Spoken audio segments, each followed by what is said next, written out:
themselves are emergent culminations, developed through influence over time. For example, a cardinal doctrine of the Christian faith is the death and resurrection of Christ. This notion is so important that the Bible itself states, "And if Christ be not risen, then is our preaching vain, and your faith is also vain."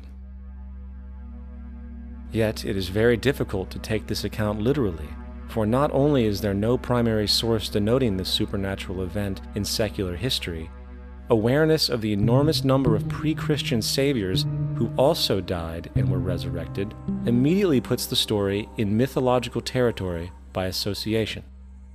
Early church figures such as Tertullian went to great lengths to break these associations, even claiming that the devil caused the similarities to occur, stating in the 2nd century, "The devil, whose business is to pervert the truth, mimics the exact circumstance of the divine sacraments. He baptizes his believers and promises forgiveness of sins. He celebrates the oblation of bread and brings in the symbol of the resurrection. Let us therefore acknowledge the craftiness of the devil, who copied certain things of those that be divine."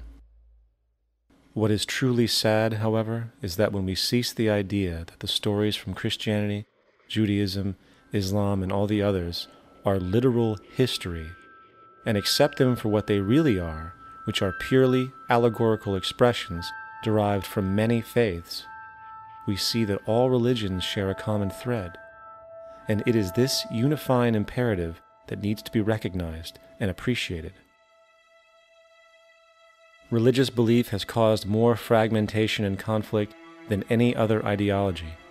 Christianity alone has 34,000 different subgroups. The Bible is subject to interpretation. When you read it, you say, "I think Jesus meant this. I think Job meant that. Oh no, he meant this." So you have the Lutheran, the Seventh-day Adventist, the Catholic, and a church divided is no church at all.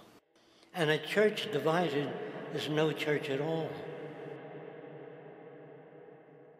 And this point on division, which is a trademark of all theistic religions, brings us to our second failure of awareness, the false assumption of separation through the rejection of the symbiotic relationship of life. Apart from the understanding that all natural systems are emergent, where all notions of reality will be constantly developed, altered, and even eradicated, we must also understand that all systems are, in fact, invented fragments, merely for the sake of conversation. For there is no such thing as independence in nature. The whole of nature is a unified system of interdependent variables, each a cause and a reaction, existing only as a concentrated whole. You don't see the plug connected to the environment, so it looks like we're free, wandering around.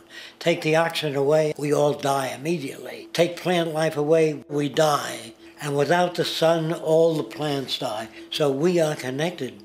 We really must take into account the totality. This isn't just a human experience on this planet. This is a total experience. And we know we can't survive without plants and animals. We know we can't survive without the 4 elements, you know. And so when are we going to really start taking that into account? That's what it is to be successful. Success depends on how well we relate to everything around us. I'm very aware of the fact that my grandson cannot possibly hope to inherit a sustainable, peaceful, stable, socially just world unless every child today growing up in Ethiopia, in Indonesia, in Bolivia, in Palestine, in Israel also has that same expectation. You got to take care of the whole community or you're going to have serious problems. And now we have to see that the whole world is the community, and we must all take care of each other that way. And it's not just a community of human beings, it's a community of plants and animals and elements. And we really need to understand that. That's what's going to bring us joy too, and pleasure. That's what's missing in our lives right now. We can call it spirituality, but the fact of the matter is, joy comes from that bliss of connectedness. That's our God spirit. That's that side of ourselves that really feels it. And you can feel it deep inside you. It's this amazing, wonderful feeling. And you know it when you get it. You don't get it from money. You get it from connection. Now, if that isn't a hazard to this country, how are we going to keep building nuclear weapons? You know what I mean? What's going to happen to the arms industry when we realize we're all one? It's going to fuck up the economy. The economy that's fake anyway. The economy that's fake anyway. The economy that's fake anyway. The economy that's fake anyway. The economy that's fake anyway. Which would be a real bummer. You can see why the government's cracking down on the idea of experiencing unconditional love.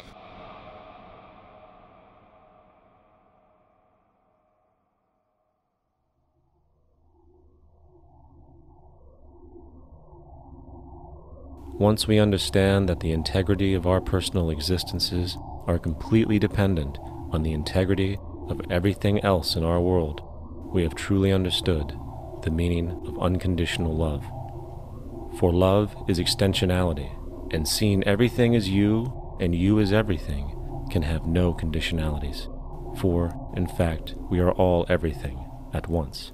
If it's true that we're all from the center of a star, every atom in each of us from the center of a star, then we're all the same thing. Even a Coke machine or a cigarette butt in the street in Buffalo is made out of atoms that came from a star. They've all been recycled thousands of times, as have you and I. And therefore, it's only me out there.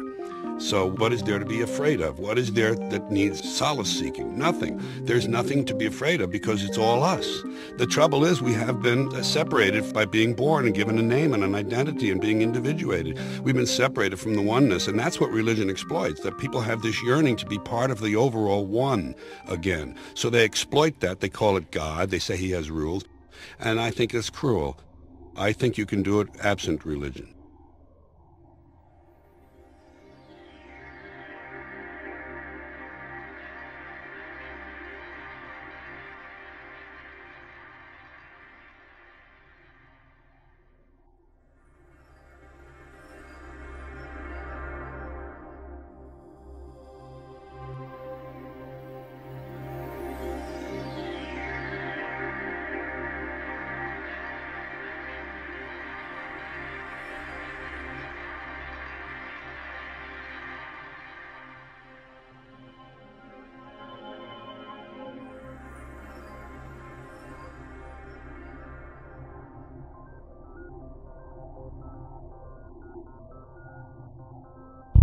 It's time to claim the unity our outmoded social systems have broken apart, and work together to create a sustainable global society where everyone is taken care of and everyone is truly free.